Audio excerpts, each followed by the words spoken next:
As curator of the exhibition Insistent Presence Contemporary African Art from the Chazen Collection, I will lead us through how the show came about and the argument that underpins this exhibition.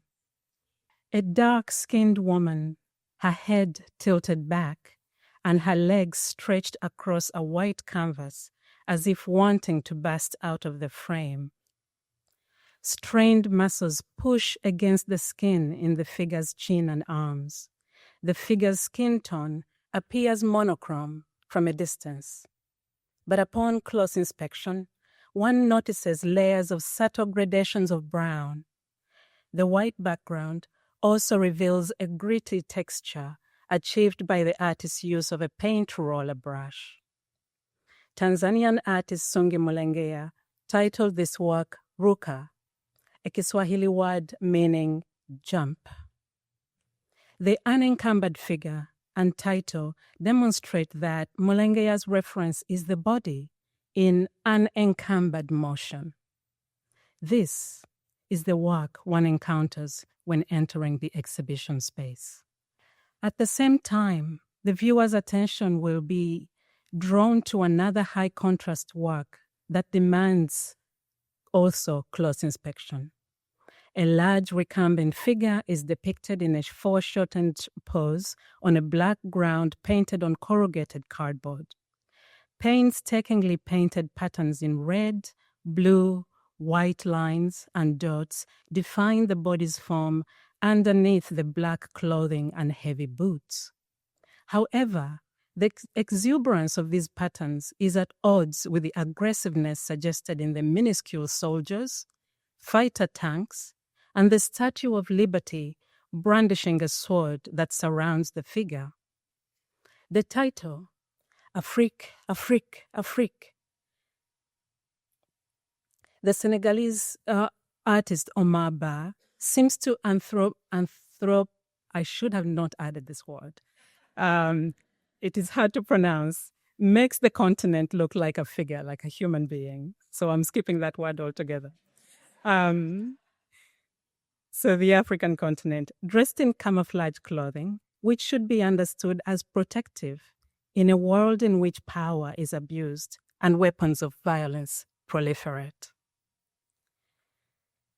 These two paintings point to the two extreme images about the African continent one might encounter on any given day. A people expressing unbounded joy in TikTok moves, or succumbing to violence under military dictatorships, as shown on different news outlets. I would like to tell you that as soon as I read the checklist and saw the art, a light bulb flashed on, and I knew exactly what I wanted to do with this exhibition. But that's not the case. At that time, I was thinking quite deeply about the restitution of looted artifacts from the African continent that are housed in many European and North American museums. I also wrote my qualifying paper on the video installation by contemporary artist Teo Eshetu, whose subject is the return of the Aksum obelisk from Rome, Italy, to Aksum in Ethiopia. So, in dealing with this collection of African art, my first thought was to make this exhibition into a platform for a conversation about what restitution debates might look like regarding newly acquired works of art. Thinking along those lines, Leila Abulela's short story, The Museum, became the center of my explorations. Abulela's story won the Cain Prize for African Writing in 2000 and explores themes of institutional power and constructions of the orientalizing gaze. In the museum, Shadia moves from Khartoum, Sudan, to study for her MSc in statistics in Aberdeen, Scotland. Shadia strikes up a tentative friendship with Brian, a Scottish student who studied for his undergraduate degree at that university, graduated with a first-class honors degree, and, quote, knows the system. Brian plucks up the courage to invite Shadia to an outing at, quote, a museum about Africa, close quote, which he too has never visited. Their visit to the museum constitutes the story's climax. Shadia is upset by the discreetly lit items in glass cabinets, displays of animal sketches on the walls, and object labels that construct a triumphant narrative of Britain's colonial past. In crafting the exhibition story, I wanted to pursue Shadia's suggestion for an alternative perspective. In the story, Shadia says, "It's not jungles and antelopes, it's people." With that sentence, I wanted to ask questions about artists' aesthetic commitments and museums' collecting practices in the 2010s and 2020s, an era characterized by calls for institutional decolonization. But returning to the Chazen Collection, however, I realized that the work was not about restitution. I, as a curator, was trying to impose my ideas on the work. The works were made for and circulated in a global art market among art galleries on the African continent, in Europe, and in the United States. So I turned to scholarship on African art, seeking histories from which this work was emerging. And one of the core texts that I looked at was this book, Contemporary African Art Since 1980. In 2009, the curator Okwi Enwezor and art historian Chika Okeke Agulu, who, by the way, earned his PhD from the art history department here at Emory, perceived an, quote, insistent presence of the human figure in the work of contemporary African artists in this book. So you see, I had found my space. I had found the answer to what I was looking for, the history within which I could locate this collection. And I glued myself onto that title, and that serves as the title of this exhibition. So that phrase was my companion for the following year. At the time, Enwezor and Okeke Agulu argued that the body remained an ideal and long-standing vehicle for African artists to assert their humanity in response to colonial oppression. They observed that the body also served as a site for artists to critique brutal post-colonial governance. Such a rich legacy of scholarship was added to over the ensuing years, including a recent exhibition, When We See Us, a Century of Black Figuration in Painting. This was curated by our dearly missed and recently deceased Koyo Kuo at the Zeitz in South Africa. So taking my title from Enwezor and Okeke Agulu, as I have said, the exhibition traces the artist's robust engagement with the body in the 44 works that we have on show here that were made between 2010 and 2022. The artists are born in 13 different countries and were born between 1950 and 1994. The exhibition's central question then is how artists have reimagined the human figure in recent years. And I argue that artists keep returning to the body or its absence, not only as a form of resistance, but rather to assert their identity, to trace histories, and also imagine alternative futures. Centering the body, I organized Insistent Presence along 3 sections: the body in society, the artist is present, and the absent body. Works in the first section, that is the body in society, critically engage ways of seeing and interacting with others. Artists explore how identity is shaped through proximity and interaction among figures depicted either individually or in groups. The second section, The Artist is Present, marshals the artist's own body as a performer before a camera. blurring the boundaries between performance art and photography, the boundary between the photographer and their subject. These works draw from family histories and also national histories. The art in the third section, the absent body, references the body without depicting one. The materials and techniques artists choose in this section are charged with social and political meanings, prompting viewers to imagine alternative futures. I will discuss one work from each section to demonstrate the ideas that I advance. I will also discuss migration, a theme that refuses to be contained in any one section, but rather cuts across all the exhibition. Finally, I will share with you how we arrived at the wall colors that set the ambience of the exhibition. The body in society. As humans, we interact with one another in numerous ways. These might include speaking, listening, touching, among others. This engagement with the world is understood in the concept of Ubuntu, found in different societies on the African continent. In Luganda, we call it Ubuntu Bulamu.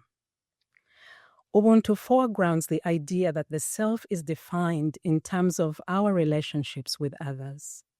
These relations foster individual and collective well-being. The scholar Munyaradzi Felix Morove at the University of KwaZulu-Natal in South Africa characterizes Ubuntu as an African ethical concept that emphasizes, quote, care and a sense of concern for the well-being of others, as well as the natural and invisible worlds.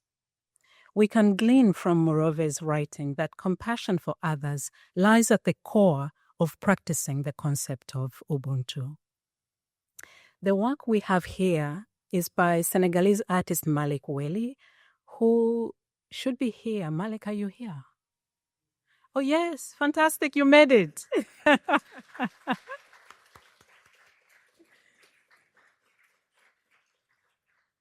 We have been blessed. We had Leila Bavidie, who lives in New York, attend the opening ceremony. And now we have Malik Weli for the curator talk. Malik, you'll be here for a week, right? Or longer? 2 weeks. Excellent. So he's available to speak. He's available to show you or read his work for you, perhaps differently than I am. Welcome, Malik. So Malik Weli's photograph, Sisters of John Clooney San Louis, from the Spiritual Phenomena series, grapples with religious and ideological struggles at the individual and global levels. Using most uniform costumes, natural lighting, and a copy of Chairman Mao Zedong's Little Red Book, he constructs scenes with paired individuals that scrutinize the circulation of ideas. In Sisters of Joseph Clooney, San Louis, Weli captures two slender young women staring straight at the camera and standing upright on steps leading up to a building's hovering circular balustrade. The French Catholic Congregation of Sisters of St. Joseph Clooney introduced the religious order to Senegal in 1819, following France's takeover of the region in the 1814 Treaty of Paris. Malik photographed their convent falling into disrepair in the port city of Saint Louis. He contrasts the building with the pristinely dressed women in blue and white nun habits. The woman on the left is adorned with a necklace upon which dangles a cross. In the hands of the woman on the right is the Little Red Book, an iconic text published from 1964 to 1974, and it contains quotations from speeches and writings by Mao Zedong, the then chairman of the Chinese Communist Party. The cross and the book symbolize two kinds of outward-facing devotion adopted in 19th and 20th century Senegal. One to the Christian faith and the other to socialist ideals.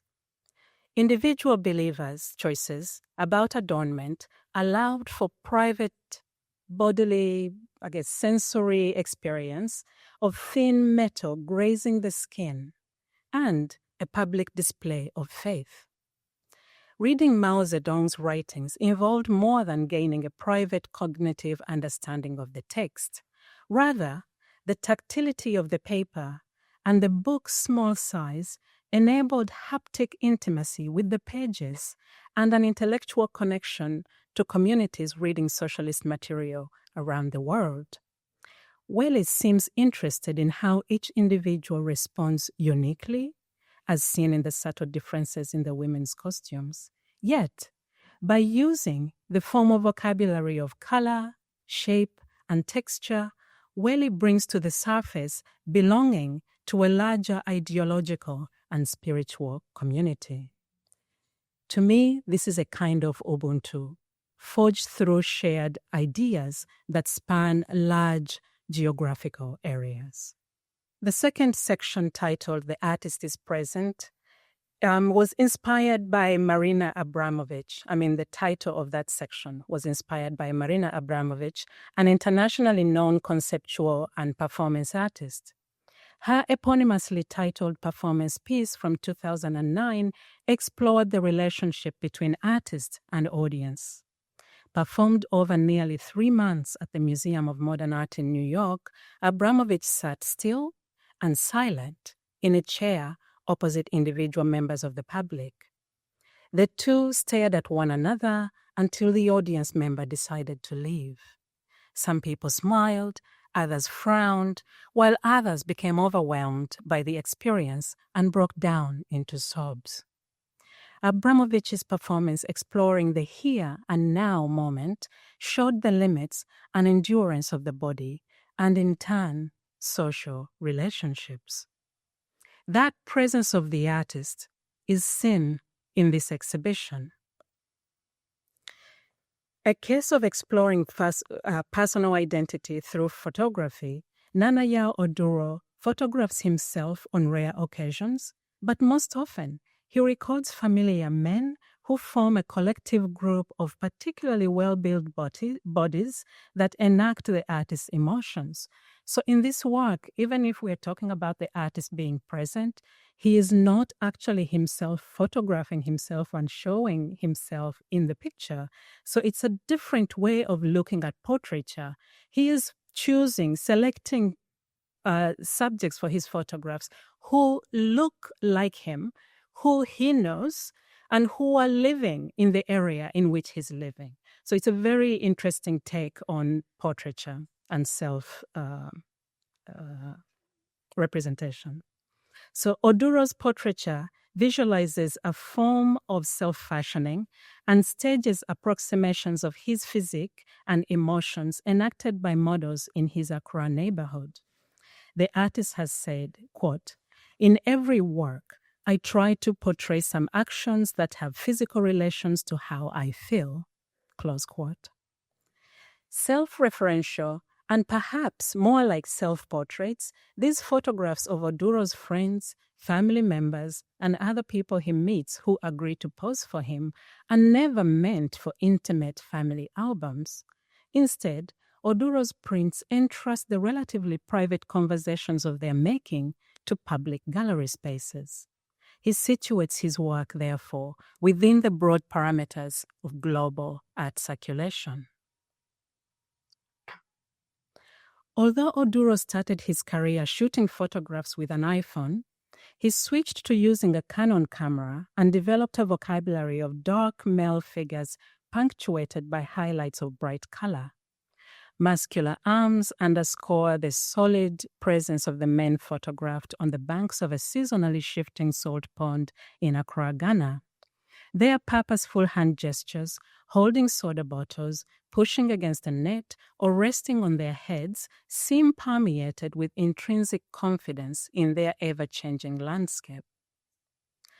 In this work, All These Things My Father Does, I'm Convinced He Does to Control Me, made in 2019, Julian Aboaje, the adult, dressed in Oduro's trademark mesh vest, stands behind the child, Job Asamoah.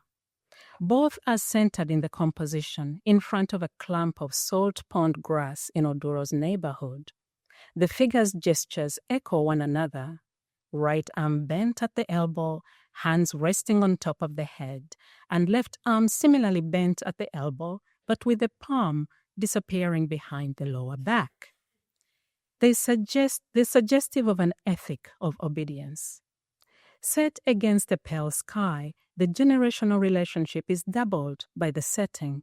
From the foreground, the grass is green, but in the middle of the composition, the grass is dry. The relationship dynamic expressed by the two figures could be read as a study of how Oduro and other men learn about masculinity.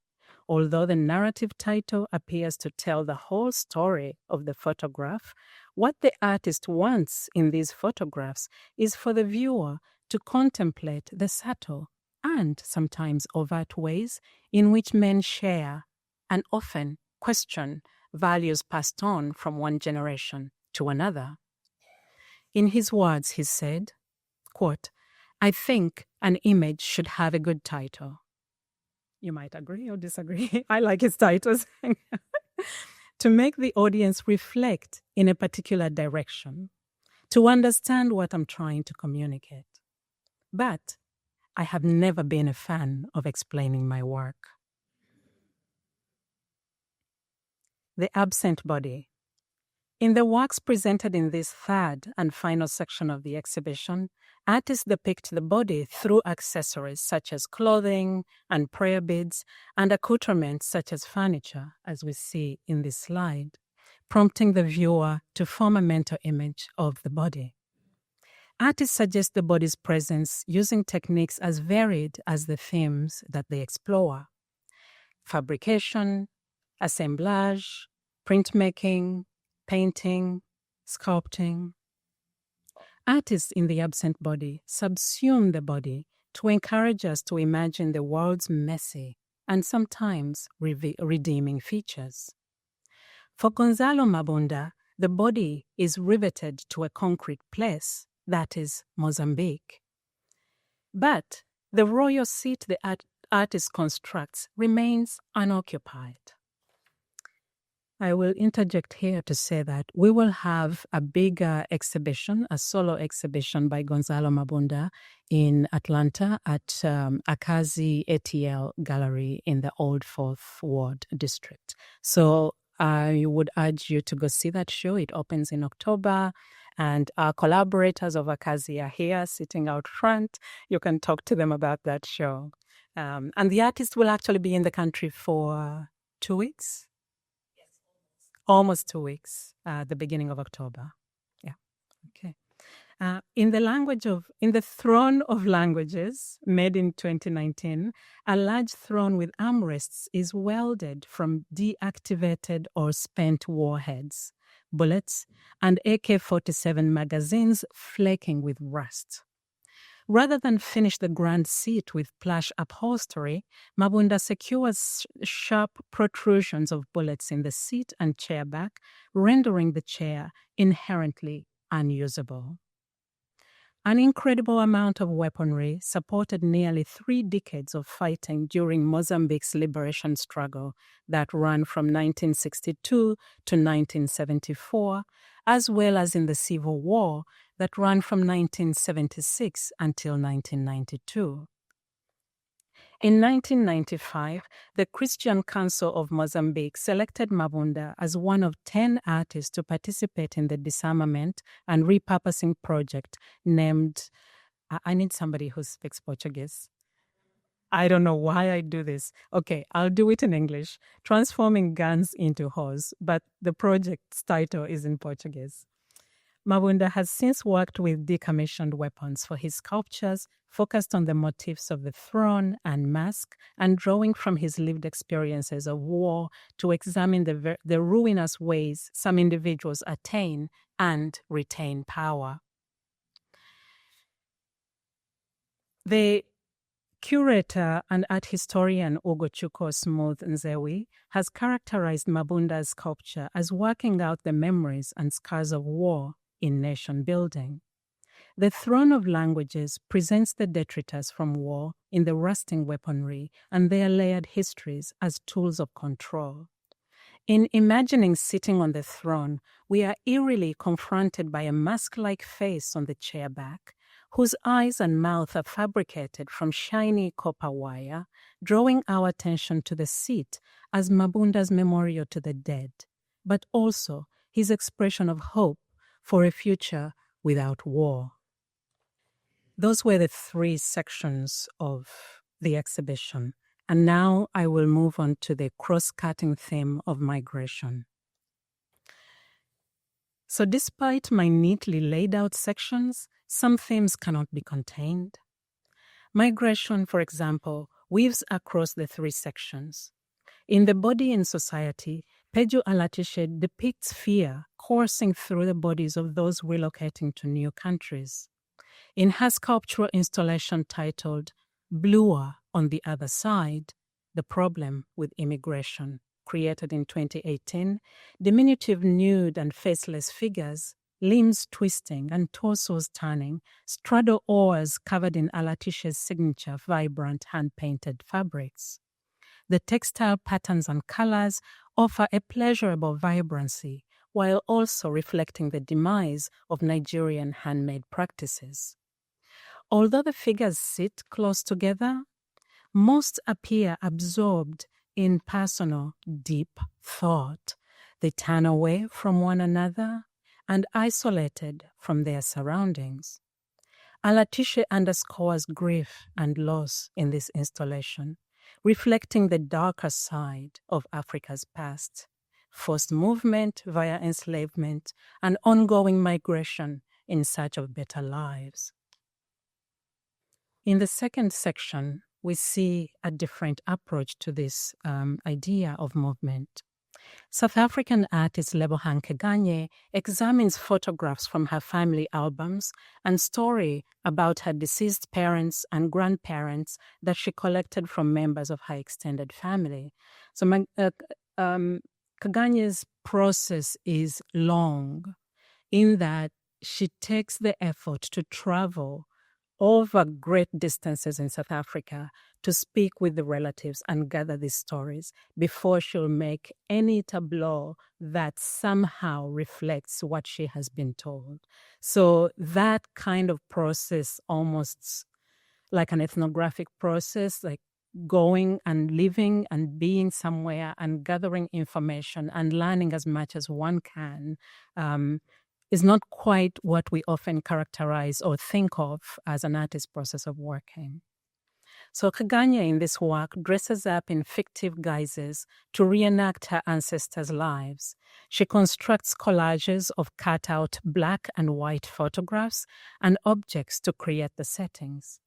In the photograph titled, again, I will not read the language that I'm not sure how to read, but in English it's translated, and she does the translation. She gives us the translated feature. We are on the wrong train. Keganye dresses after the fashion of her deceased grandfather. This photograph is from the series of 5 photomontages titled Reconstruction of a Family, made in 2016. The artist imagines her grandfather waiting at a train station. He's dressed in a hat, a tie, a white work shirt, pants, and shoes. Keganye's grandfather was the first member of her family to settle in an urban area and provide a place for other relatives to arrive, live, and find work. Instead of looking at the train, though, the figure confronts the viewer in a frontal position, perhaps as an invitation to participate imaginatively in this stilled moment of a spatial enactment. Art historian Nomusa Makubu cautions viewers that although based on family narratives, Keganye's works are not documentaries, but rather what Makubu terms, quote, artistic photography. They're constructed, they're imagined. Keganye makes the passage of time a visible component of her work when she turns the photomontages into an animated film titled Kesaleteng. And you can see this video online, actually on Vimeo. She made it available, but we had it in the exhibition here. So you can see it here too. The artist employs moving images and sounds to transform the 5 images into stage sets. Black paper cutout characters stand, sit, or move in scenes created when 3 walls rise into place to construct enclosed spaces before turning like pages in a pop-up book to reveal the next tableau. Sounds of footsteps, screeching trains, and ringing telephones punctuate the scenes in a layering of fragments. In the opening sequence, Kaganye manipulates time by slowing it down when the male character stands still, and she speeds up time when a female paper cutout figure stomps to board a train. Kaganye's imaginative reenactment, stimulating sound and movement, prompts viewers to watch the characters in the present while simultaneously imagining their destinations. As art historians Karen Milborn and Mary Nutter Roberts and Alan F. Roberts observed, quote, "What time-based works of art do is to unsettle our complacency with the fixed nature of time. We cannot simply look at the work in the now, imagine the then of when it was created, and move on. Our progression is stopped. Our bodies are stopped. We are caught in the web of time." Close quote. It is not only the bodies in the film that are affected by time. Juxtaposing the bodies of viewers with those in the film produces a layering of temporalities, the present moment of viewing with that captured in the film. Kaganye connects a singular family's story to the national history of South Africa. Citizens' quotidian lives are often interrupted by displacement or exile due to economic disillusionment, political repression, or environmental disasters at home. Bartlemy Togu's installation, Exodus, addresses the migrant and refugee crisis on the African continent. In the work, a vintage yellow Royal Sprite 27 bicycle pulls a wooden cart heavily laden with bundles of possessions wrapped in vibrant wax print fabrics that are worn in many parts of West and Central Africa. Underneath the bundles, we catch glimpses of the red, white, and blue mesh bags commonly called China bags because of their manufacture in China and their ubiquitous use of by African traders to import Chinese goods. Light but essential domestic items, including the twine rope securing the stacks of parcels, a tan handmade broom, and a green and orange plastic kettle, point to necessities of life, that is, safety, health, and nutrition. These become even more precious when one flees one's home. Togo avoids depicting the body. Instead, he transforms everyday objects into an artwork permeated with the urgency of transience. The title Exodus alludes to the eponymous book in the Bible that narrates the deliverance of the Israelites from slavery in Egypt and their tortuous journey to the Promised Land. Using exaggeration, Togwo exposes the bicycle's overwhelming, if not impossible, task of hauling that heavy load, demonstrating that hardships encountered during forced journeys. In contrast, commercial goods travel great distances, crossing national boundaries and continents, often quite freely, sometimes not these days. In 2000, the Swiss critic and curator Hans-Ulrich Obrist organized an exhibition of documentation from Toguo's work titled Transit, a series of performances the artist performed at national borders, airports, and train stations between 1996 and 1999. Obrist wrote, quote, "Toguo's transit performances disturb given systems of order and reveal often invisible mechanisms of control, close quote. In works such as Exodus, Togwell's critique of harsh international travel restrictions relies on manifest bodies, but relies not on manifest bodies, but on the viewer's recognition of biblical allusion. So that ends the migration conversation. And now I want to point you to the colors in the show. Some of you have seen and some of you have not. They're not exactly replicated in this rendering, but to show you that in the beginning section, we have the warm red, and then we have the yellows and the blues. The back is very pale blue, and you might not even notice that. And to the African art galleries, we have the red on two corners of that space. So that color scheme, the warm color palette of the walls, the reds, yellows, and blues, was inspired by Ranti Bam, and it focuses a work which focuses more on more solid ground, that is clay. Bam takes full advantage of wet clay's malleability by folding, cutting, and patching her vessels. In Osan, made in 2020, a thin slab folded into a cylindrical vessel is secured with two patches, one on the bottom and the other near the top, suggesting the lightness of fabric draped over a body.